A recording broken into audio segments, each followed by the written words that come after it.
The Wood Elf Arcane journal is here. I have one right here on my painting desk, and I'm going to go over it and talk about the things I like and don't like. Is it going to change the way the Wood Elves play? How do I like to do Armies of Infamy? We're over all of that. But before we do, I'm going to know the way I do this is a little out of order. I'm going to talk about all of the individual new units, magic items, spell lore, everything that's available to Wood Elves as a whole. If your Grand Army can take it, I'm going to talk about it first. And then I'm going to talk about the Armies of Infamy one at a time. And if there are new units that are locked solely to the Armies of Infamy, I will talk about those when we talk about the Armies of Infamy. We obviously have two and a couple of new characters. And before that, I'll let you know that there is also a battle report right now up in my members only section. Think about joining the channel. You get access to a bunch of handheld classic style battle reports and other things. So there will be a 3,000 point game where I play Wood Elves in the handheld style right now for members only to watch. Otherwise, this coming Wednesday at 5:30 p.m., I will do a live stream, Eastern time, where I will play one of the Armies of Infamy, and then Thursday night I will play the other Army of Infamy, and that will be able to watch if you're with us live. Now, after the live stream is over, I do take those videos down, and I leave them up for my members only to watch the full unedited version, but I will edit them down to a more concise viewing piece of material or whatever. I will edit out all the talking and goofing around, so there'll be a battle report with the new Armies of Infamy coming up the following week, edited up. So either way, if you can't make it to the live streams, there will be battle reports and plenty of Wood Elf battle reports coming up. All right, we're gonna start off with Orion, King of the Woods. Remember this old model? I got mine painted up and I'll have them in a battle report right away. 455 points, the very first thing my eye caught. Is this guy gonna be worth 450? Okay, we have movement 9, weapon skill 8, bliss skill 6, which is relevant, strength toughness 5, 5 wounds, initiative 8, 5 attacks, leadership 10. It's a couple of hounds with him. They're movement 9, strength toughness 4, 1 attack, nothing there. Orion is monstrous infantry. The hounds are war beasts. Base sizes are typical, just like they were back in the day. Lots of special rules. But let's talk about the first one. Fear, great. Frenzy, okay. But he's infantry, but he's also fast. I don't like units getting baited out. I've never been a big fan of Frenzy, though. I know some of you like it. Menace Psychology, move through cover, MR2, not bad there. Open Order, asterisk. But he's monstrous infantry. So he's got a special rule where he always moves like an open order formation type thing, which is unfortunate. Because I'm looking at this guy at 455 points. He only moves 9 for that. Not 360 charge. Okay, Terror and Unbreakable.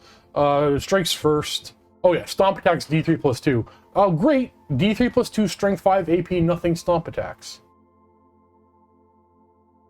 So far, like, all of it doesn't sound bad at all. I just keep repeating in my head 455 points. Alright, the hounds are spectral. They're magical. Sorry, the hounds are ethereal. They're spectral. They're only hurt by magical attacks.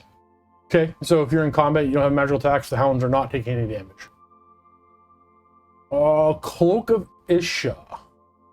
5 aboard save, and at the start of each of your starter turn subphases, roll a d6 on a 5+, regain a single wound. So you maybe get, in a 6-turn game, you probably get 2 wounds back. So this guy, you can kind of count him as 7 wounds-ish throughout a game, so long as he doesn't lose them all in one run of combat.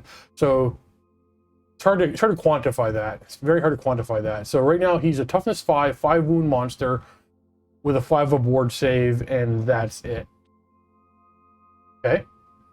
Okay. Horn of the Wild Hunt. Once per game during the command subphase, Orion may sound the Horn of the Hunt. If he does, until the end of turn, friendly units on Orion's command range gain Frenzy. Okay, so you can control when you turn that Frenzy on. That's actually not bad. I kind of like that. His command range is 10. He's not a large target, so it's not going to increase. So yeah, so everybody within 10 will gain Frenzy. Even if they lost Frenzy earlier in the game. Okay, so the Horn of the Wild Hunt, not bad. Kind of like it. Wait, actually, do I like it? What do I want Frenzy on? It doesn't already have Frenzy. War Dancers? He himself has Frenzy. He leads the Wild Hunt, and the Wild Hunt is Wild Riders. They already have Frenzy. I guess this is good if you lost Frenzy on them, and then you want to put it back on. Is there anything else you want Frenzy on? A Frenzy Tree Man? Okay. We have a couple of weapons here. We have the Hawk's Talon. It's a range 30 bow at strength Strength S? What? Oh, like, strength. User strength. So it's strength 5 bow, AP 1, multiple shots D3 plus 1, weapon skill 8. The way weapon skill, ballistic skill works in this edition, ballistic skill 6, not 8. The way ballistic skill works in this edition, he's still at best going to be hitting on 4s more often than not. So he hits on 2s because ballistic skill 6. He's going to move. This guy has to move. He needs to get into combat. If he's not getting into combat, why are you paying 455 points for him? So now he's hitting on 3s. If it's outside of 15 after he moves, he's hitting on 4s, rerolling into 6s. So this bow hits on 4s. So there's nothing you can really. Oh, multiple shot. The bow hits on 5s. Bow hits on 5s every time you fire it. Otherwise, yeah. I mean, if you're already in short range and you don't move, I mean, you should be charging. Well, he is charging. So it's the bow's nothing. He's not going to do anything with. I guess because he's a skirmisher, not a skirmisher, there might be a time where he has to do a reform to turn around, and he can't really do much moving. Unless he can do a couple of turns and fire his bow, but the bow's not going to do anything. We have the Spear of Kronos as well. It's also a ranged attack, as well as a combat weapon. So in ranged, it is strength 6, AP 2, multiple wounds D3. Not bad. Same thing. He's probably going to hit on 4s.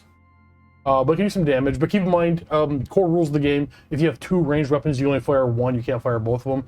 He's not firing his bow and throwing his spear. We also have the Spear in combat, which would be also strength 6, AP 2 with D3 damage. That's not bad. Okay, so in combat, we have 6 attacks because of Frenzy, weapon skill 8, strength 6, -2, D3 damage. That's pretty good. That is every character on a dragon with the Ogre Blade and the Talsyn of Protection. So he has an Ogre Blade and Talsyn of Protection. Oh, actually, no, he has a worse Ogre Blade because Ogre Blade also has Armor Bane. So he's effectively the same as every other character in the game with the Ogre Blade and Talsyn of Protection, except no Armor Bane.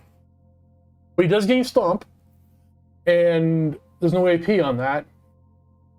And every other character with the Ogre Blade and Talsyn of Protection will also have armor. This guy doesn't. He's basically the same points of a guy on a dragon. My lights are flickering because I'm so mad. He's less toughness than the dragon. The dragon will come with 4-up armor.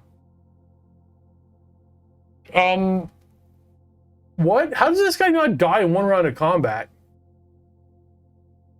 How does this guy literally? How is he worth 455 points?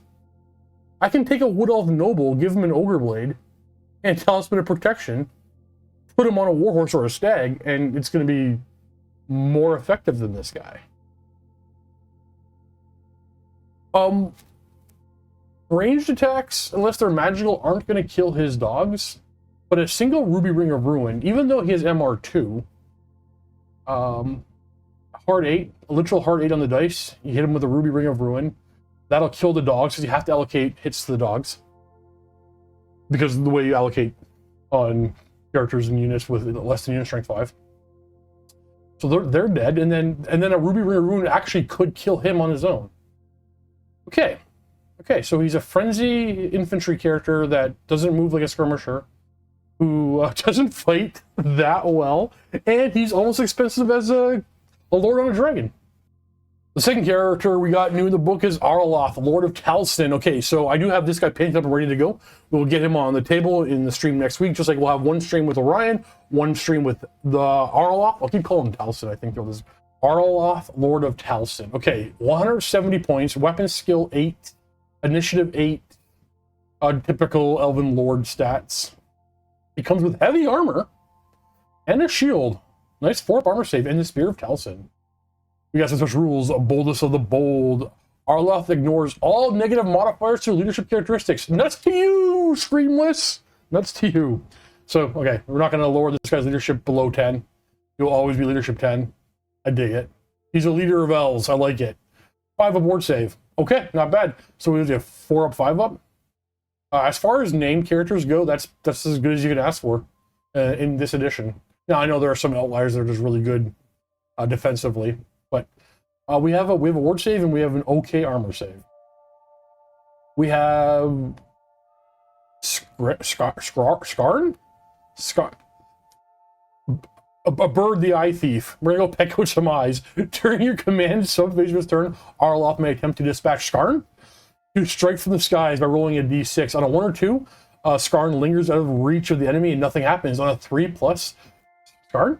Skarn? Yeah, we're gonna call him Skarn. Descends from the skies and strikes its master's mark. Nominate a single enemy model within Araloth, within 18-inch range of Araloth. That model suffers a single strength 4 hit at AP 1. If the target suffers an unsaved wound, its weapon skill and initiative is reduced by D3 to a minimum of 1 for the remainder of the game.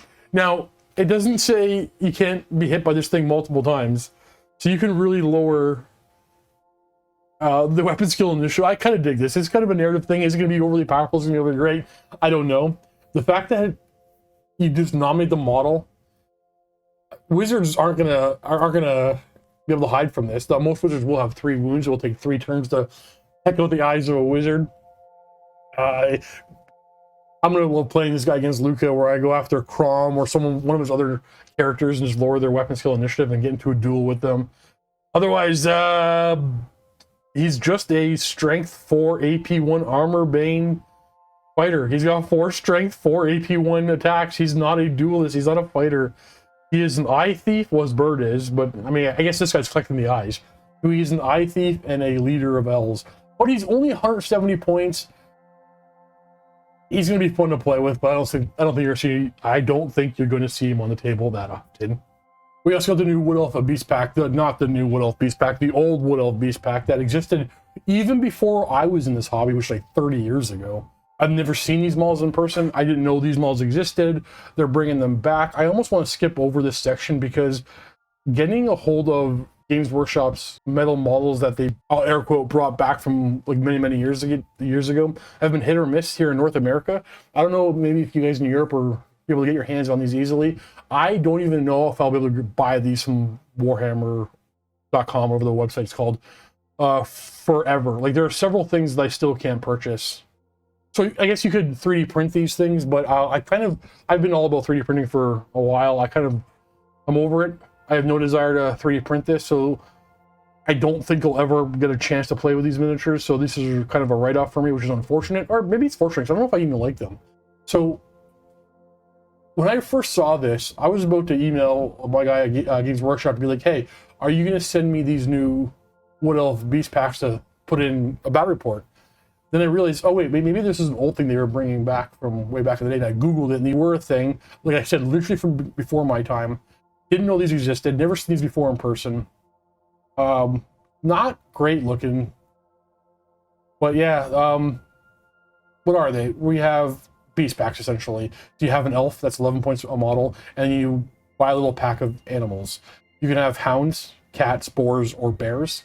You can't mix them. You can have multiple packs form a unit, but you can't mix them.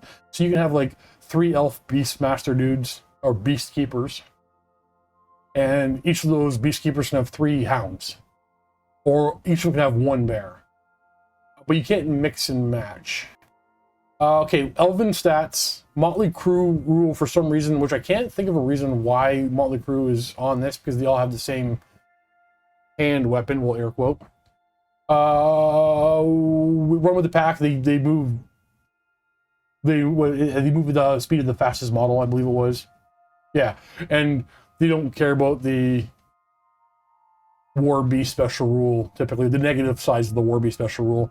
Otherwise, the beast packs. Okay, so you can have hounds. The hounds are 8 points a model. They're movement 9. They're not skirmishers. They come with warband, so they reroll their charges, but they're 1 strength 3 attack apiece. They're not going to do any damage, and they're going to die. I don't know what value they have. They're fast, but I don't know what value I don't know what they do for the Wood Elves that the Wood Elves can't already do themselves. 24. We're doing some math here. 35 points. It's half the points of a Great Eagle, but a Great Eagle is going to be more resilient, more offensive, more mobile. I don't know why you need the hounds. I'm not seeing the hounds, but comment below if you see a use for these things. If you can convince me to 3D print up or even try to get a hold of these metal models. I'm just not seeing it. We have the Forest Cat instead. 6 points smaller, they're cheaper, but you lose some speed. They're only movement 7. They're a little faster with initiative 4, and they have armor bane 1. Otherwise, the exact same problems. In fact, because they're 2 inches slower, I can't see any value to the Forest Cat. Then we get the Sylvan Boar. Maybe there's something with the boar. Okay, we have 1. Their strength and toughness 4 for 1. That's pretty decent. They're only movement 6, so they're dirt slow. No swift stride. We have Furious Charge, and they have Razor Tusk for AP 1 when they charge. So each model gets 2 AP 4 attacks. Keep in mind, if you're playing with Orion, Orion can give them Frenzy as well. So you can get 3. I said AP 4. I meant Strength 4. So with Orion, you can get 3 Strength 4 AP 1 attacks per model. But 11 points a model, 6-inch move. It's slow. It's not that expensive. There might be something here with the boars, but not enough for me to go buy some boars and paint them up. I'm tempted. I'm not gonna lie. I'm tempted. I'm tempted with the boars. The Bear of Lord. I really wanted the bear to be a thing. So bear is one bear per pack. Movement 5, so they're the slowest. Same as an elf, but whatever. Strength toughness 4. They got 2 wounds and 2 attacks, and armored hide 1, so 6 of armor save, so whatever. And cleaving blow. I just look at this. I look at this bear, and I compare it to the Heil War Lion. The War Lion is just better in every way for 2 points less. I don't know what they're thinking with the boar. I mean the bear. The bear. I wanted to love the. You guys know me. I wanted to love the bear. That's it. Beast packs. I don't see it. What am I missing? Did Games Workshop just try to we got to put something new in the book, but not really new? We got to bring something old back, like we did with every other army, but we didn't have anything old to bring back, so let's give them these. Kind of a cool thing we got is the Elf Kindreds, the Altered Kindreds and the Noble Kindreds. These are upgrades you can put on your characters on top of other things. So if you have an Altered Kindred upgrade, you can't have a Noble Kindred upgrade, and vice versa. So are you slightly altered by the wilds, or are you a noble? Are you kind of beastman, or are you a noble? I'm kidding. But anyways, so what are these alters? Let's start off with the Alter Kindreds. You have Aspect of the Hound. It's a 20-point upgrade for your characters. The character and any unit they have joined may reroll a hit of 1. Now in combat. There is a stipulation. I'm gonna go back and read. Wood Elf Nobles and Mages only. A character that does not belong to a Noble Kindred may belong to an Alter Kindred. I already explained that. A character does not select. A character that does may select one of the following aspects when writing your muster list. However, units that have been joined by the character with one or more of the following aspects cannot use the character's leadership. So if you're noble or mage, so probably just your nobles. That's your a Shadow Seer is not a noble and stuff like that. These are just like your regular fighting characters. You can join a unit. Some of them give buffs to the unit, like the one we just read, but you may not use that character's leadership. This only applies to the altars. So I guess even the slight mutation of the altars aren't widely accepted by the elves. I don't know. So okay, Aspect of the Hound. You can put a character in there. I might give my BSB this upgrade. I like to use my BSB and join a unit of Eternal Guard with a few combos.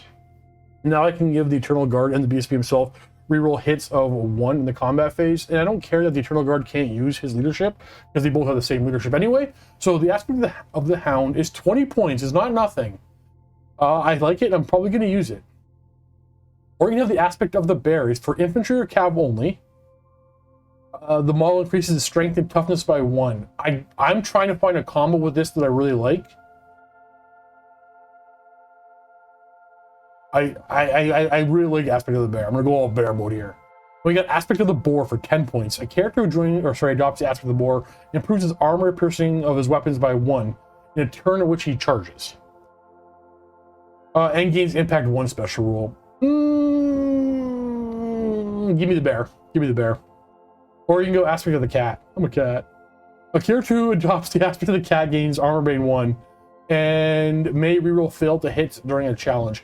Reroll fail to hit during a challenge isn't bad at all. The Armbane one is okay. There might be a combo with the aspect of the cat, but either way, there's a few here I would play with, which is always a good thing, a good sign. We have the aspect of the, sorry, not the aspect, so we have the Noble Kindreds. We have the Glamour Weave Kindred for 25 points. This is for mages only. It gives them a 5 aboard save and the Tree Spirit special rule. Okay. The ward save on your mage. I don't know. You need it, maybe. There might be a combo to play around with it. We have the Eternal Kindred, infantry only. A character belongs to the Eternal Kindred, and a unit they have joined may reroll a hit of natural 1 during the combat phase. Oh, so exactly like the Hound. I don't know why I didn't notice that before. In addition, a character belonging to the Eternal Kindred and any unit they have joined may reroll fail to wounds in the combat phase while within 6 inches of a special feature. Oh, that's just better. Wait. Oh, so the Eternal Kindred is infantry only, whereas the aspect of the Hound, you can be on a horse, a steed. I guess you can do the stag, an eagle. Okay, a warhawk. Okay, so if you're gonna be on foot, take the Eternal Kindred. If you're gonna be on mount, take the aspect of the Hound. Wild Rider Kindred. Wow, nobles only, so no mages. A character belonging to the Wild Rider Kindred must be mounted on an elven steed or a great stag, and may only wear light armor. Whatever, that's all rules do anyway. In addition, they gain the Countercharge, Frenzy, Furious Charge, and Talismanic Tattoo special rule. So that's really cool. I kind of like that. The problem is, I can't think of a character that I'm going to build and put that on. Because that's good. I like all those rules. I can make a character on a Great Stag, and I like all that. Make him a Wild Rider Great Stag dude.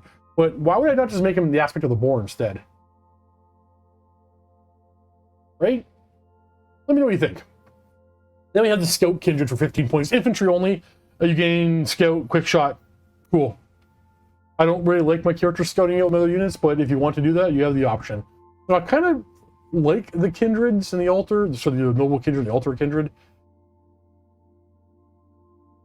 I don't know how often I'm going to use many of them. I suspect a lot of these are going to be the first thing I shave. No, maybe not. So the Duelist Dragon Mage, sorry, not Mage, the Duelist character on a dragon, you know, like the Annoyance of Netlings and Befuddlement of Mistress, you could benefit from the aspect of the cat. Oh, and keep in mind, even though there's a stipulation, even though it does say, like, aspect of the Hound, the character in the unit they join reroll hits of 1, there is a stipulation that does not apply to mounts. I think it's right up there. Yeah, so I'll play around with these. They're not wildly like, oh wow, look at these, but nice little bonuses. All right, we got a new lore called the Lore of the Wilds. Technically, this is locked to one of the Armies of Infamy, and I said I'll talk about those things when I talk about the Armies of Infamy. However, there's a weird stipulation here, or exception here, is because there's a 15-point arcane item, which we'll talk about when we get to the magic items, that unlocks this lore for every other Wood Elf army. So this is effectively for every army, like the Grand Army, or so the Grand Army, for example. Now, there are spells here that I would love on my Tree Man Ancient. The Tree Man Ancient won't be able to access this lore with the magic item because it can't take magic items, but the Tree Man Ancient can cast these spells while they're in the particular Army of Infamy, which we'll talk about in a second. So otherwise, Lore of the Wilds, 15-point arcane item you gotta buy to use this lore, but what we got here? So the signature spell is a Swirling Mist. It is an enchantment with a casting value of 8, cast on yourself until the start of your next turn subphase. Any shooting at you or your unit, your opponent must reroll hits of 6s.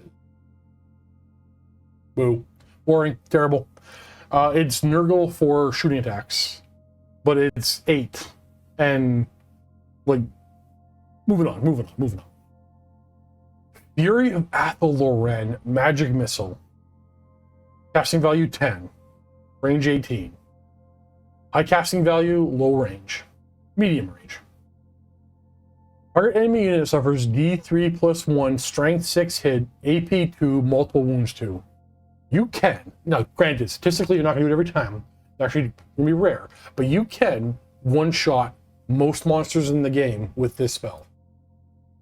With a decent chance. Not a great chance, but do you know the way I roll my dice? I'm going to one-shot monsters like every time I fire the spell off. That is, I think, I'm trying to think, like, is it the most damaging thing we have in the game outside of screams? Screams can do some crazy things to. The very first time I got hit by a scream was actually with a wood elf noble on a dragon, and I went from full wounds down to 1 from 1 scream. I rolled boxcars and I had a bunch of things on me.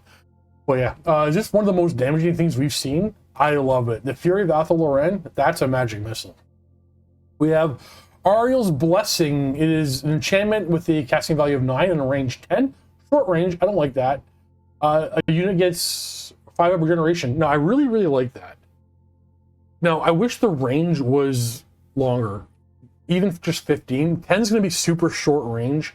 But I guess if your Treatment Ancient gets this, it's going to cast it on himself. Oh, he doesn't have to. He already has that.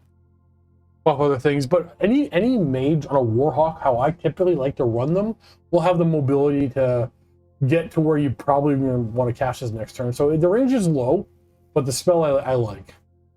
Spiteful Torrent. Another spell, I don't know why I like it, but I like it. Casting value 10. So it's another big one. This is up there with Column of Crystal type spells, right? Range 15, it is a magical vortex, a 15-inch range vortex, so good range vortex. Moves in a random direction, d6, typical vortex stuff. If you get hit by it, 3d6, strength 2, AP 1.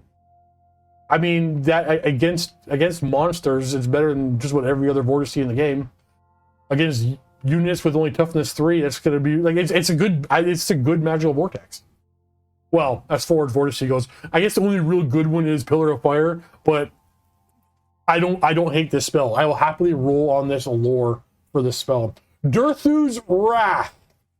An assailment. The first assailment I really like. Casting value 10, another big boy. Range combat, obviously. Each model in the fighting rank of the caster must immediately take an initiative test.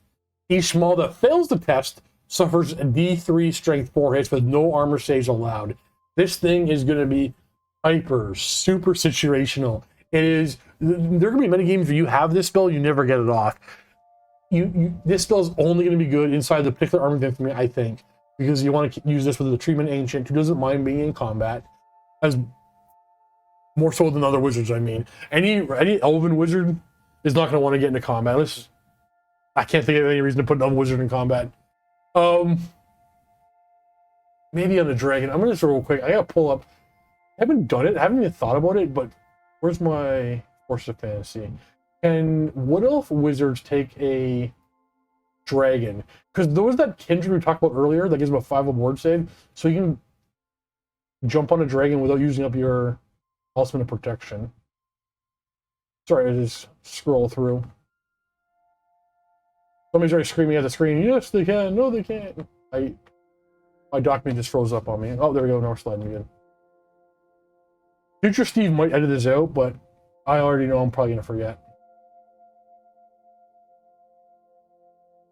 Bear with me. We're almost there. Wood Elf Archers. We're scrolling the wrong way. Treatment Ancients. Shadow Dancers. Wood Elf Mages. Maybe Mounted. See page 126? Character mounts. May not be on a dragon. Okay, you know what? Hopefully I remember to edit all that out. Yeah, okay, so this spell is only going to be useful on a Treatment Ancient inside the Arm of Infamy. Unless you want to risk something. Even the problem with this spell, I like it, but it's never going to work because even your Treatment Ancient, when he goes to cast it, is going to get challenged out. So that, according to the first FAQ, this assailment doesn't, even though it says his entire fighting rank is only going to hit in the challenge, there's only going to be 1 hit, and they're probably going to patch initiative check. So it's probably a bad spell, but I don't know why I like it. It's just probably a bad spell, but it could do some work. We got Hidden Pathways. It convenes with a casting value of 8, range 10, so... Or sorry, range 12, so one of the long-range range spells we have in here. Until your next starter turn subphase, target friendly unit gains a reserve move and may perform the quick turn. Okay, I like that. It is not nearly as powerful as some other conveyance spells as we have, but okay. It's an okay spell. And we have Sapping Blight. It's a hex with a range of 12. Okay, not bad, not great. Casting 9. Until your next starter turn subphase, target enemy unit suffers negative D3 modifier to their strength. Minimum 1. Love it. Love this spell to death. The casting value is not that hard. The range is only 12. Like I said, we have some mobility, so I actually like this spell. I'm gonna play around with this lore. I love Fury of Athel-Loren. We have 6 spells. We're gonna ignore the signature spell because it sucks. We have Athel-Loren, I love. Sapping Blight, I love.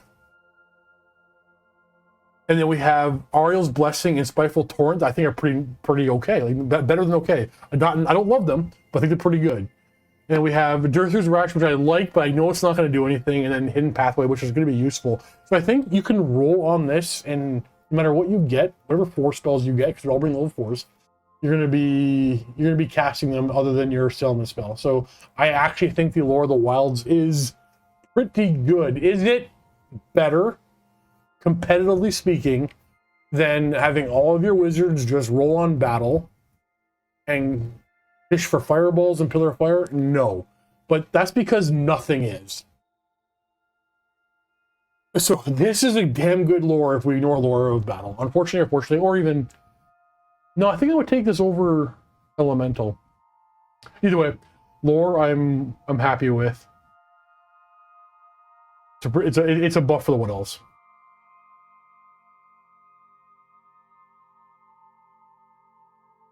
Magic items. Okay, I'm not overly happy with these magic items.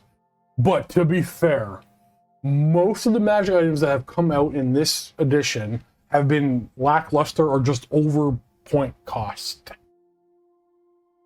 A lot of these items in this book, they have a little bit of use, but all their points, they're not even wildly overcosted, but they all, in my opinion, need just some downward tweaks. Because as I was reading through these the first couple of times, I'm like, okay, I can see the use here, I can see use here, I can see use here. But then I started to put them on my characters, and the combos didn't, like, nothing quite lined up.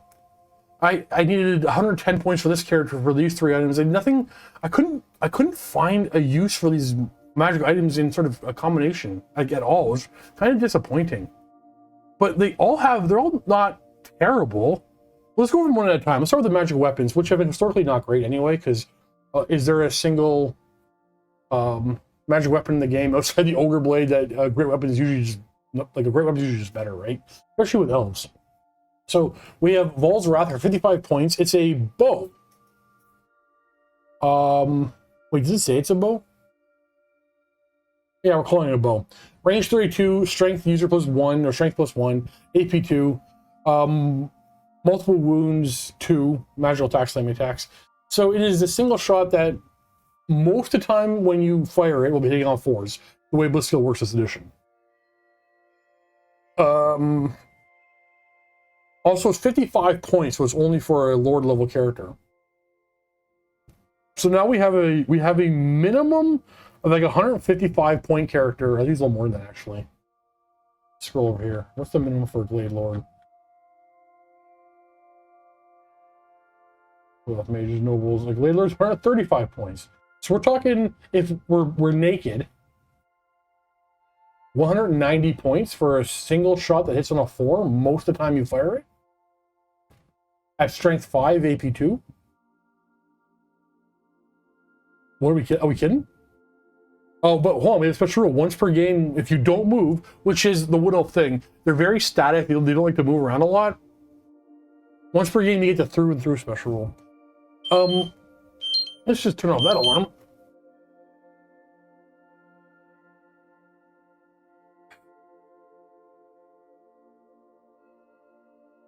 What are we doing with this magic item? Has no synergy with the army. Has no. I'll take those 170 points to buy a bunch of poison arrows instead. Moving on. Dates Reapers, 40 points. It is effectively a Sword of Might. However, your opponent must re-roll their armor saves, successful ones. It's twice the point cost of a Sword of Might, but you get the added bonus of your opponent re-rolling their armor saves. Now, I like that until I started to make a character that could use it. And then I couldn't. I tried to get this in the list. I couldn't do it. We have Huntmaster's Pride. Is it doesn't say what the weapon is, but it is Strength User, which is going to be Strength 4, AP 2, Multiple Wounds 2. Okay, it's only 35 points. Oh wait, there's a stipulation. The Multiple Wounds 2 only works against monsters, infantry, monsters, cavalry, or a behemoth. So a behemoth is going to be Strength 5 or 6. You're only Strength 4. You're not going to win the behemoth. So this thing is effectively a common magic item from the core rulebook. It's the Biting Blade. But for 20 points more, you do Multiple Wounds 2 against very niche unit types that you may not see in the game. But even if you do, their toughness is typically so high that you're going to, at best, at absolute best, win them on 4s. So no. But you can combo this with the altar aspect of the bear. Now you're Strength 5. Okay. But now that combo is a 55-point combo. I'd rather just have the I literally rather have the Biting Blade. But I guess there are times where multiple. It's only, I'm double check. It's monsters infantry, monsters cavalry, or behemoths. Like if it worked against, it doesn't work against chariots. It doesn't work against infantry. Yeah, it's just. Oh, boo. Moving on. We got the Blades of Eternal Flame for 25 points. Strength User, AP 1, extra attacks 1, flaming and magical attacks. Flaming attacks is bad. We already know why. We already know currently in the game, bringing flaming attacks is statistically more often a buff for your opponent than is any advantage for you. So I don't want to pay 25 points to gain a magic weapon that's going to buff. I gain AP 1 and extra attacks 1. Like, there are other ways of doing that. It's just Blades of Endless Flame are useless. Okay, now the Mantle of Rebirth is 40 points. It's a suit of light armor that gives 5 regeneration. I'm like, okay, here we go. Now we have the 3 save dragons on what else? No, you don't, because to use the regen, you have to use the light armor of this guy. So effectively no first save. So it's a 2 save thing. It's 40 points. Like the troll pants are 40 points. It gives you +1 armor save, often bringing you to 3-up armor save and a 5-up regen. The high elves have a common 20-point item that gives a 5-up regen. It isn't locking you to suit of light armor. So at best, you're gonna have light armor shield 5-up or 40 points. I tried my damnedest to make a character with this item. I couldn't do it. I couldn't do it where like the character didn't look like a liability. We have the Cloak of Tumbling Leaves for 30 points. Small troop types are regular infantry or heavy infantry. There isn't. I don't know if I noticed that. There's not a single heavy infantry model inside of Wood Elves.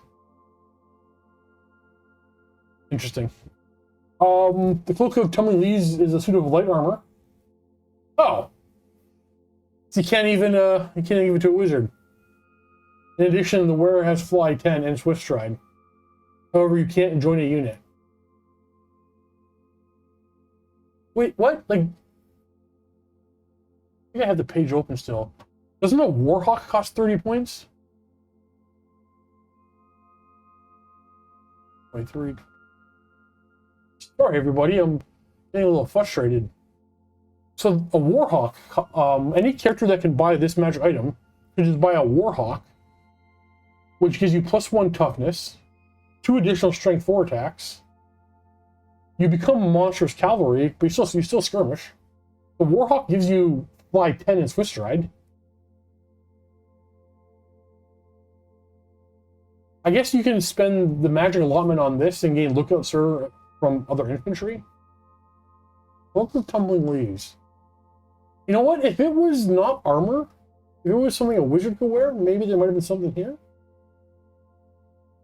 Maybe a ward, Shadow Dancer? Maybe for a Shadow Seer? What are those War Dancer characters called?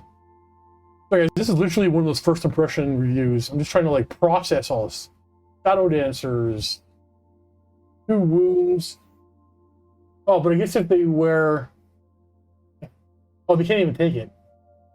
A Shadow Dancer can't buy it because they can't wear armor, obviously. So what is this for? A Waystalker? I'm trying to find some uses here, everybody. So the noble doesn't want it, he'll take a hawk. Waystalkers, I've never seen on the table, they have no value. But I guess you can give this to a Waystalker. This is 30 points of your magic allotment. Is there value here? I'm gonna go ahead and say no. I don't see it. Like, there's reading these magic items and getting a feel for what they do, and then there's trying to put them in practical use. And this is where I'm struggling with this book. We have Ariel's Favor for 30 points. MR2. Okay, cool. Cool. I mean, it is on the more expensive end of the MR2 magic items that we have seen. But, okay, buying MR2 for 30 points is better than not being able to buy MR2. Put that on a dragon character, probably. Well, I guess for 35 points, you can buy the Spell Eater Axe. But then again, I get to keep my great weapon. And yeah, okay, we have some use. We have some use with this one, even though we're paying more than some other armies. It seems like the elves like to pay more for everything. Don't know why. Orion's Favor for 25 points. Single use. The bearer of Orion's Favor can reroll any failed to hit and to wound during a combat. Yeah, if I have an extra 25 points on a great weapon wielding dragon character, I'll probably buy that. All right, we have the Tapestry of Talsyn, the first magic standard. 80 points. Ooh. Only a battle standard locked to the host of Talsyn. Okay. We should probably talk about this over there. Oh, actually, you know what? Now that I mentioned that, was one of these magic items locked to... No, not yet. Okay, so we'll talk about the Tapestry now, but... so BSB carrying the Tapestry Talsyn increases their command range to 18. Okay, not bad. In addition, friendly units within the bearer's command range improve their leadership characteristic by 1. What? I'm paying 80 points for that? Why? The only time a Wood Elf unit uses leadership is when the plan didn't go right. Things are already going bad. Or you're getting screamed at. So outside of screams. Are you not better off spending 80 points on things that can help you with your plan, or help you with your style, or help you with your overall idea of your army? Why am I paying 80 points? Why would I pay 80 points for a magic banner that with Wood Elves will only help me if something went bad? You play elves, you gotta play perfectly. Wood Elves, you gotta give me a high skill curve on Wood Elves. They're not impossible to learn, but you have to move perfectly. You're the very little room for error when you play Wood Elves. This banner only helps if you screwed up. Never gonna pay 80 points for that. Banner of the Wild Hunt. This one's locked to the Army of Infamy of the Wild Hunt. It is a war banner that allows you to reroll pursuit rolls. So I'm going to play an Army of Infamy, the Wild Hunt. I'm going to bring 2 units of Wild Riders in one of the live streams. Each of them will have a War Banner or the Banner of the Wild Hunt, so extra combat res. I don't hate that item, but it doesn't wow me either. We have the Standard of Morning Chill. You get to cast the spell Swirling Mist at power level 2. That's that signature spell that makes opponents that shoot at you with ranged weapons reroll 6s to hit. And the other one's cut off. Let's slide this book up a little bit.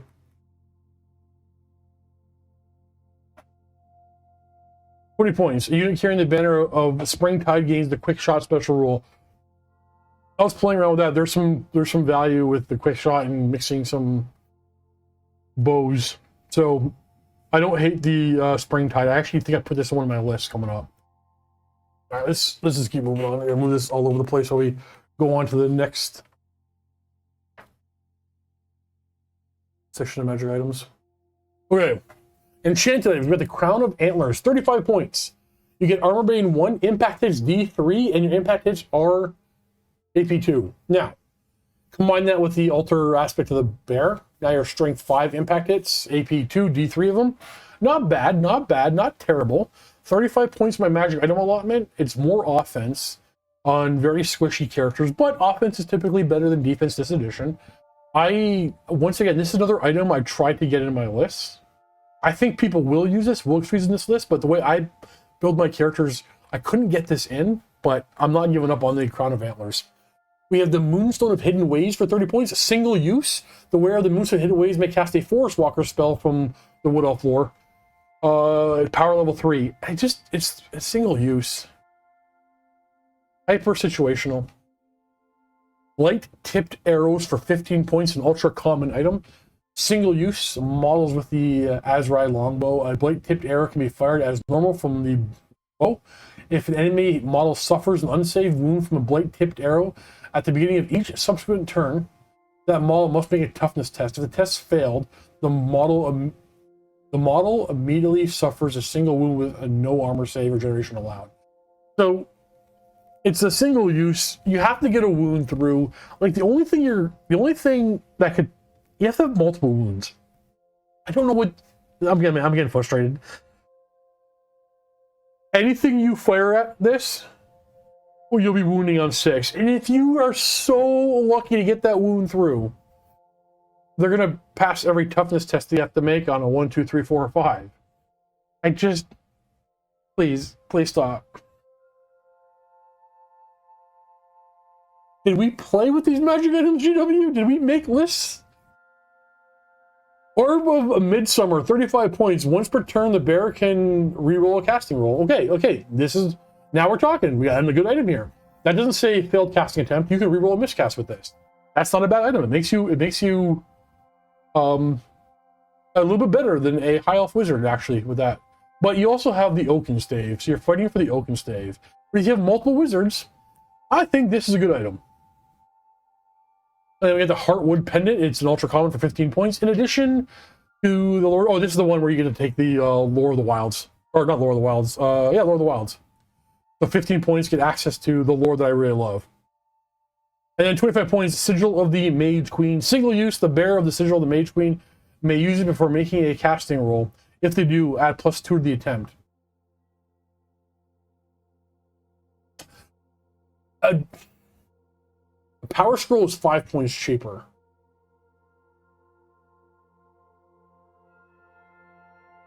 I like this. I wish they were common. I think I'm going to use this.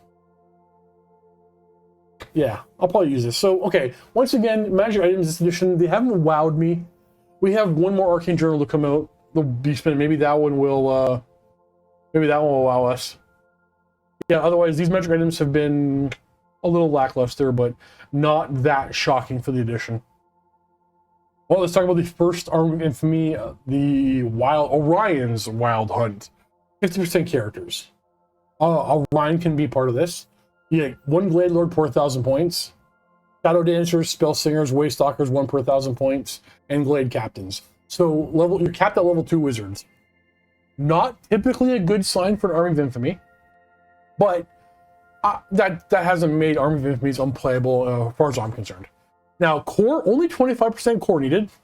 I'm happy to see that again. Sorry, we've been seeing a lot of Army of Infamies requiring 33% core. So you get Wild Riders, 1 per 1,000 points as core, and Glade Rider.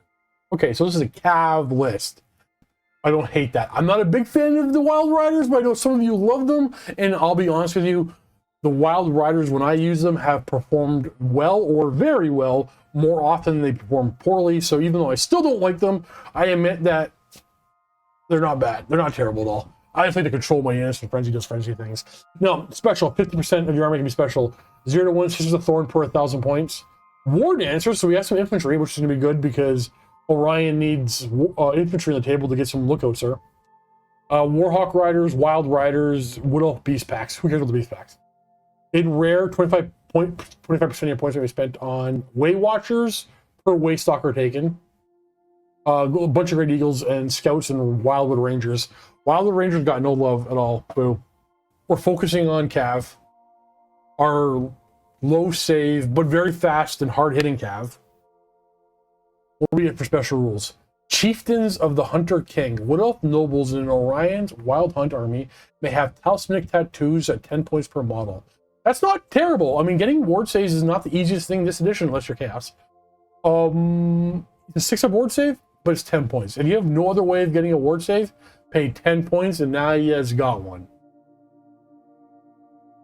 The Spirit of Kronos, a 0 to 1 unit of Glade Riders Warhawk Riders or Wood Elf Beast Packs per 1,000 points may have the Furious Charge. Oh, and Impetuous Special Rule. I mean, I'll try it. I'll try it.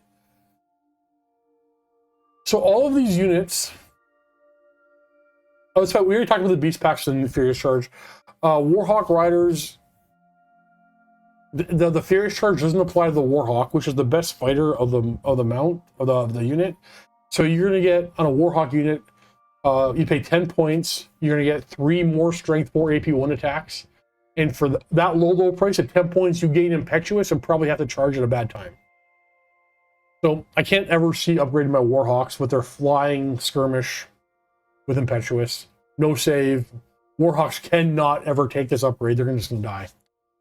Glade Riders, you don't have to be in skirmish formation. There might be some play with Glade Riders. However, we've all seen plenty of times Glade Riders charge into something, do nothing, and then get killed with a man. So it's probably not great, but it is on theme. I'm going to make it work. Maybe I can get the right combo of characters in the Glade Rider unit. I'm going to play around with it. It's not great, but I'm going to do it. And then Worthy of Kronos. I want to say Kronos. After deployment, but before the first turn begins, nominate a single enemy character or single enemy model whose true type is monster. The model has been marked by the Wild Hunt as a prized trophy. All models within a friendly Orion's Wild Hunt army may reroll wounds. May reroll any to hit of a natural 1 in shooting or close combat against the nominated unit. Okay, you pick a character or monster and reroll 1s to hit against them. That's not terrible. I mean, anytime you can get rerolls to hit in this edition is great. Even rerolls to 1 on your Wild Riders is not bad at all.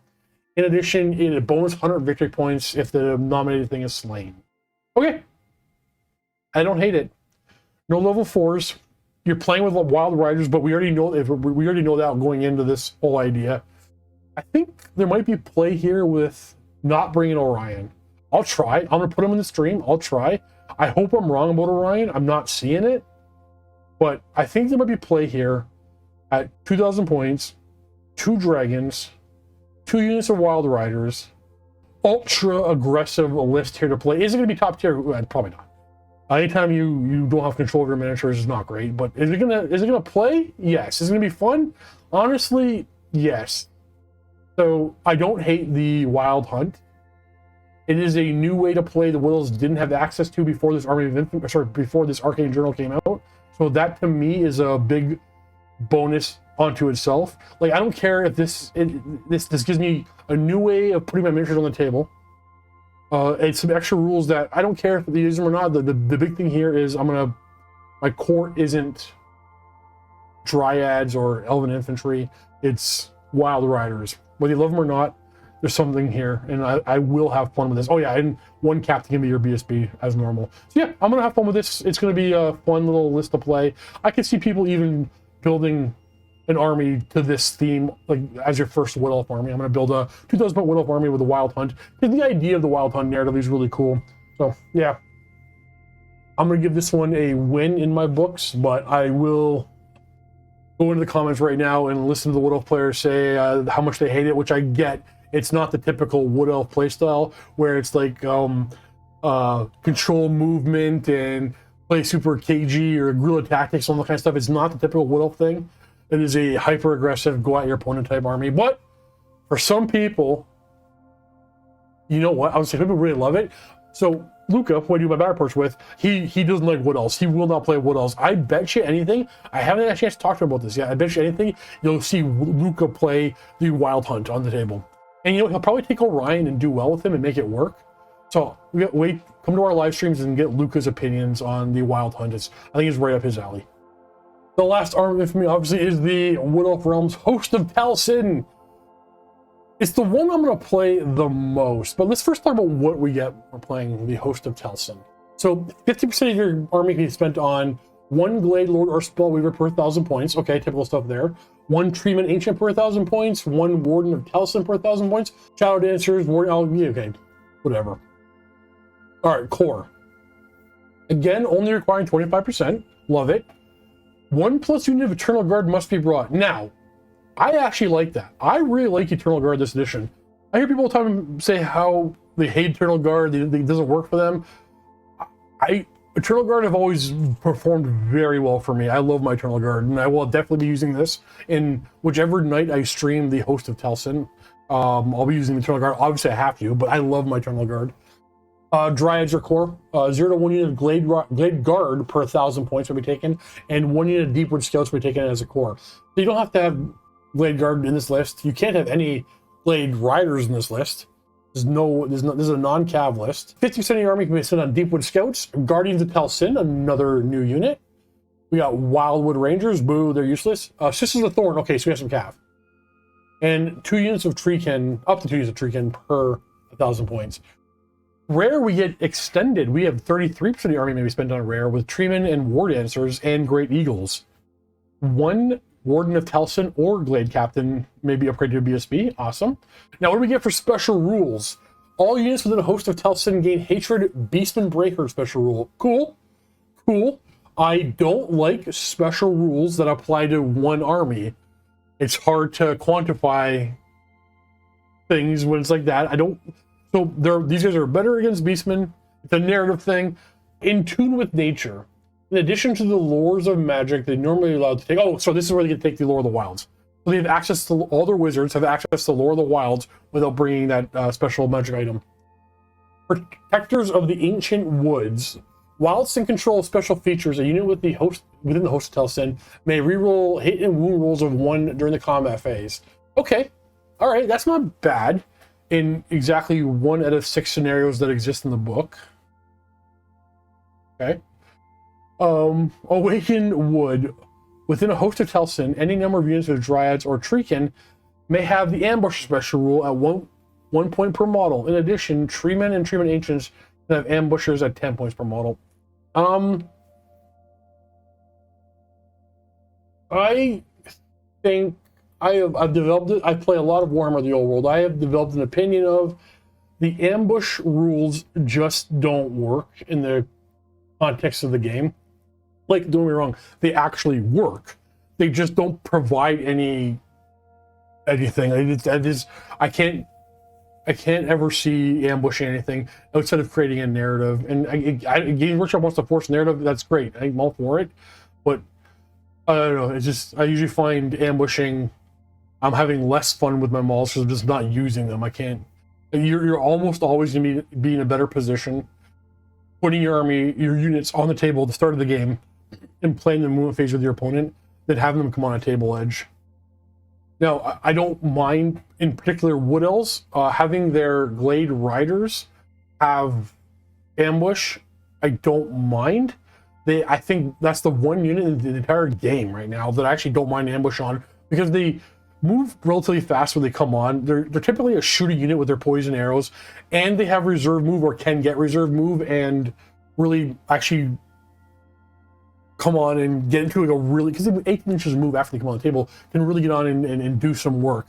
But everything else in the game, I struggle to see ambushing work. Like the Dryads don't move fast enough, the Treekin don't move fast enough, the Treemen don't move fast enough, but maybe in the right scenario, a Treeman Ancient or Treemen ambushing behind you could be something. Either way, so without looking at the 2 new unit things, actually, let's leave them first before I give my full on opinions here. So Orion, okay, they're both on the same page.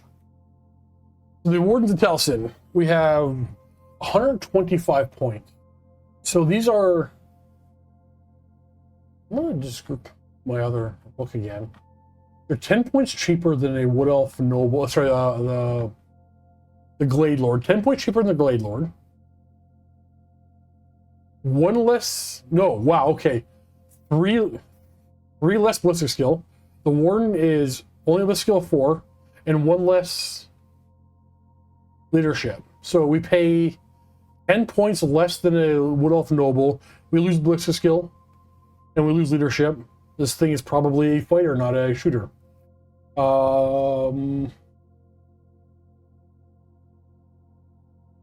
this is okay. Let me just point this out. We have okay, special rules. A character joins unit. If this character joins the unit of Guardians of Talsyn, that unit gains immune to psychology special rule. Should this character leave the unit for any reason and lose a special rule? Okay. And parry. So while fighting with a hand weapon and shield, or a Azrai spear and shield, and improve his armor value by 1. Okay. It can only take 75 points of magic items. It comes with what?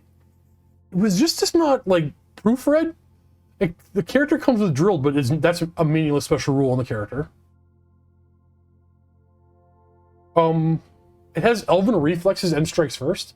That's the first time we've seen an elven character with both of those printed. If you have all elves have elven reflexes, plus 1 initiative in the first round of combat. But a lot of characters get strikes first instead. This guy gets both.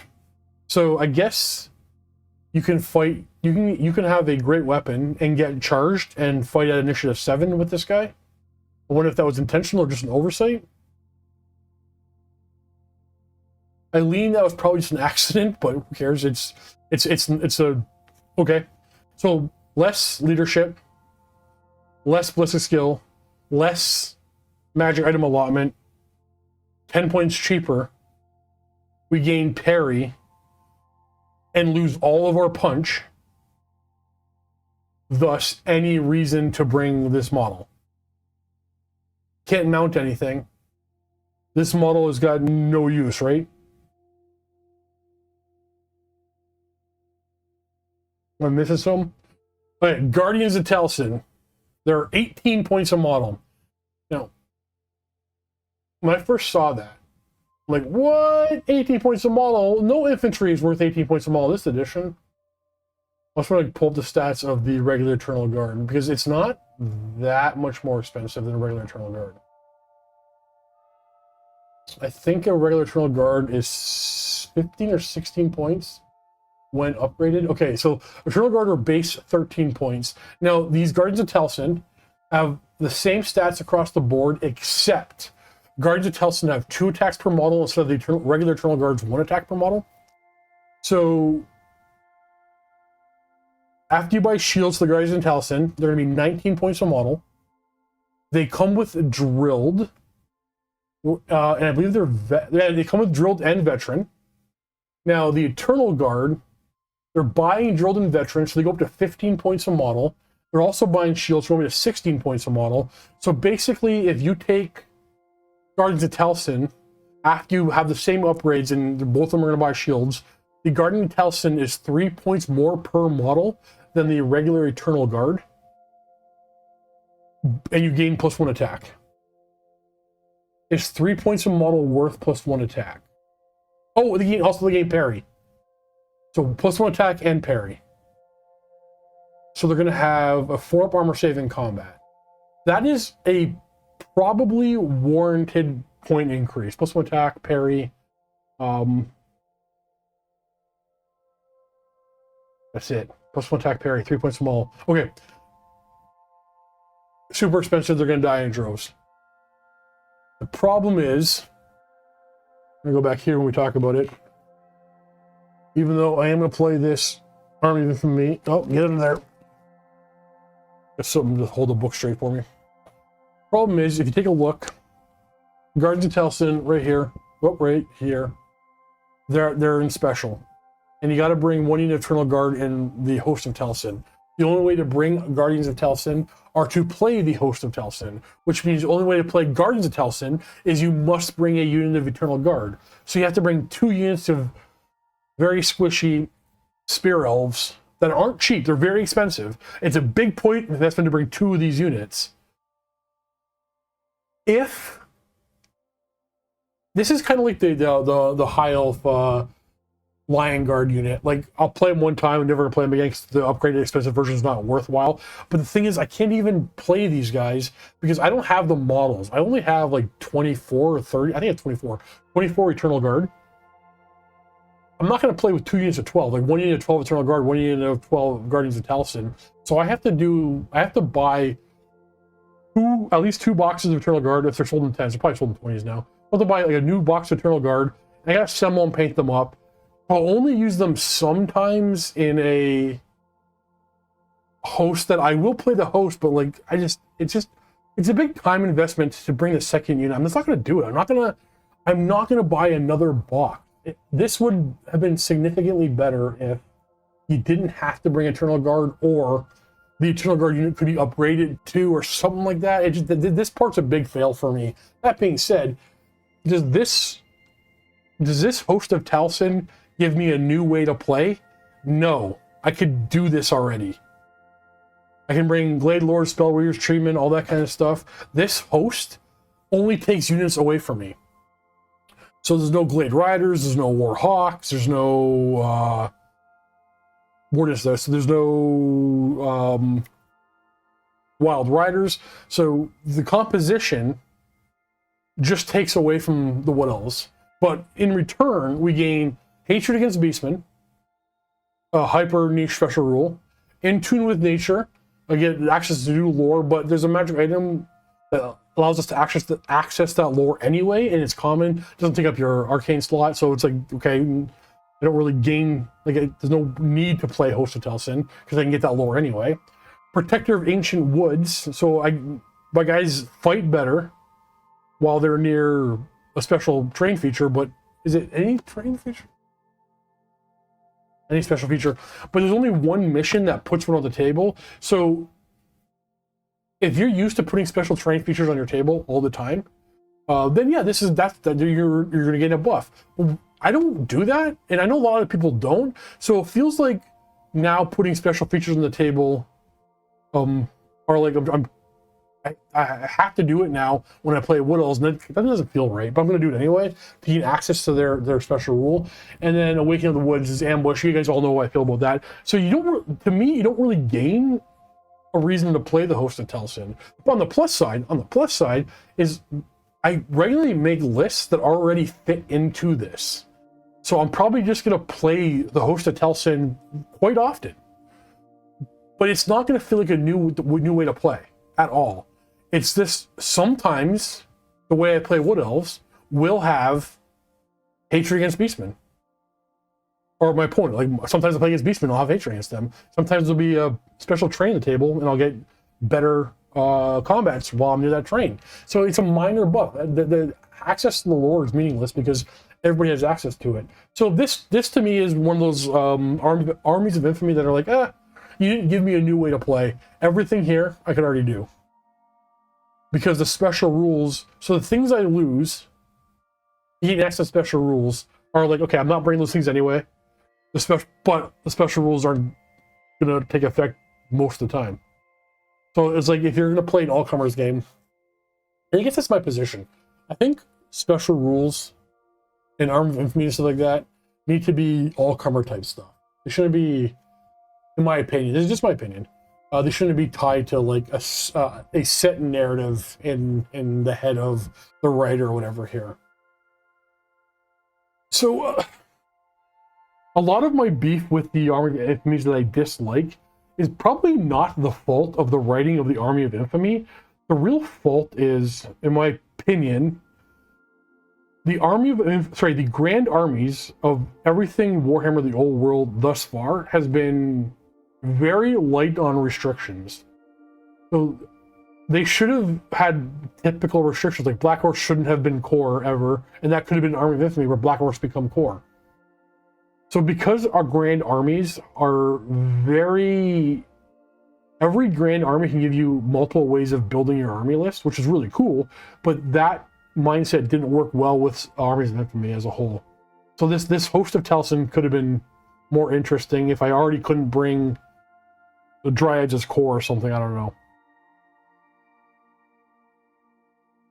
Yep, so a little lackluster Army of Infamy, but I will be playing both these Army of Infamies often. At least, you know what, I'll say this, at least, for example, the High Elf Army of Infamy, the Seaguard one, I would much rather play High Elf Grand Army with the Seaguard theme than to play the Seaguard Army of Infamy. Whereas this one, the Host of Talsyn, it may not be a new way to play, but I'm going to use it over Grand Army because I'm already playing this composition quite often. And when I play, if my opponent happens to play Beastman, I get hatred against him. If there happens to be a particular train piece that's like, what do you call those things? Special feature on the table, I'll get a bonus near it. I will probably use the Lore of Wilds anyway with that 15-point magic item, whether I have this host or not. And I'll probably never use the ambush. Maybe I'll try it once. So yeah, I gained something, but it's a hyper niche something I gained with this second army for me. There you have it. There is the Wood Elf Arcane Journal. Wrap it up. What do I think? Magic items, they don't wow me. But to be fair, magic items this edition don't wow me. This may be the bottom of the barrel, but the barrel's pretty shallow, so who cares? For magic items, I mean. Army of Infamies, that's the thing I love the most. Are either of these armies of infamy going to be affecting the meta at all? No, definitely not. Is the army of infamy playable? Yes, I'm going to play them both. Wild Host is going to be fun. It's going to be a lot of fun to play and a different way to play, so I'll enjoy that. Army of Talsyn is just my regular Wood Elves. It's almost a nothing upgrade, but it is something, so I will play with it quite often. The Lore of the Wilds, I'm actually stoked for. I love the lore, so that's a great thing. I'm going to play a lot of these games, and I'll come back with a new opinion in a couple of months after I play a bunch of games. Maybe there's something that I kind of like missed. Is there a combo that you saw that you like? Can you think of a combo of magic items that you actually are going to play you think is really good? Let me know, put it in the comments, and I'll take a look. It might be something worth playing. Keep in mind, there is a battle report up right now in my members only section. It's a 3,000 point game, and at the time I'm recording this, I haven't recorded that yet, which you're probably seeing on the screen right now, but I know I'm going to play a 3,000 point game of the Wild Hunt. I'm going to have Orion and 2 dragons and a bunch of wild riders and a bunch of hyper-aggressive fast things, and see if I can just force my opponent down in combat. And there will be 2 streams. Wednesday, 5:30 p.m. I'll play one of the 2 armies of infamy. Thursday, the very next day, 5:30 p.m. Eastern time, I'll play the other army of infamy. Come to those live streams, check them out, and there'll be plenty of Wood Elf battle reports today. Play this a bunch of times and see if I can get my head wrapped around it. How are we going to do? Is Orion going to be playable? Let me know what you think in the comments. See you in the next one. Happy wargaming.